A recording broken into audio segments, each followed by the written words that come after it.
So the next topic is classifications of financial assets.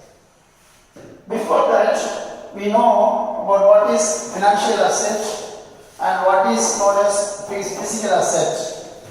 There is a difference between the financial assets and the physical assets. Physical assets. Financial assets means the assets which are used for production, consumption and the creation of assets, which is known as financial asset. Financial asset, it is used for production, consumption and the creation of further production, which is known as financial asset. The example, the listed companies of equity shares. Listed companies of equity shares or shares of the listed companies. So you can get any amount of income in the form of dividend. So it is known as financial asset.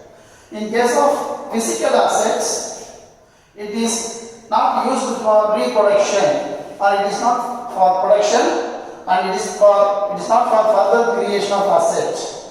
It is only used for the consumption. It is only used for consumption, not for any other creations or any other productive purposes, which is known as physical asset.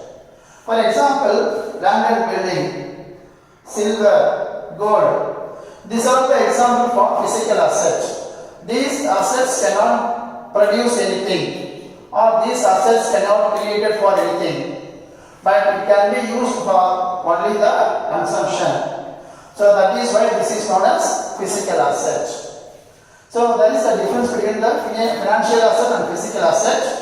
Financial asset is used for production, consumption and creation for further production, further creation.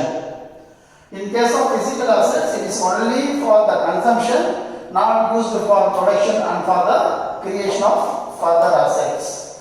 Example for physical assets, land and building, silver and gold. In case of financial asset, the shares of the listed companies. Now we come to the classification of financial assets.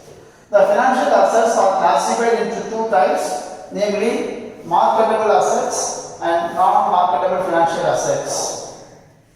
Marketable assets, the name itself indicates the assets which can be easily transferred from one person to other person without much difficulties or without any obstacle.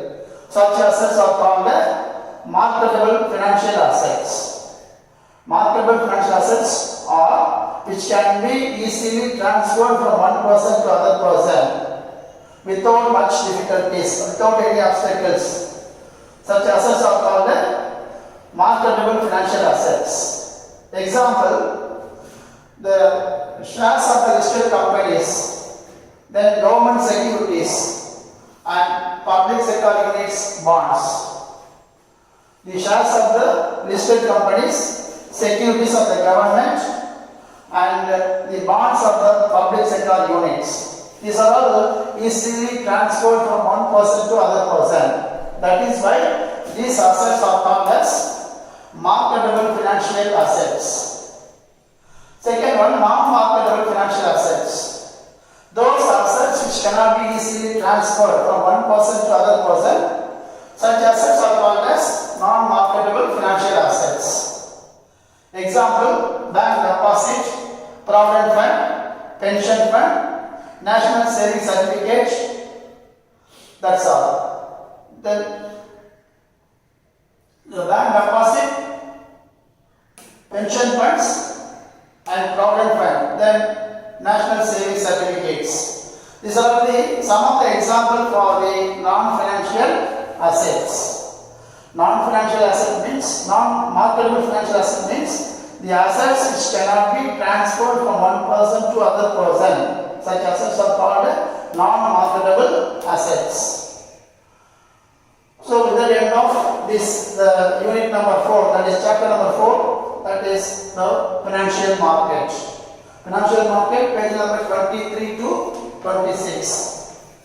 So I repeat once again, what are the topics we have so far we have seen in this chapter? Meaning of financial market, scope of financial market, types of financial market, role of financial market, functions of financial market, primary market and the secondary market, primary market versus secondary market, then what is known as financial asset, what is known as physical assets, then what are the classifications of the financial assets. So these are the various topics which we saw so far under the heading of financial market chapter.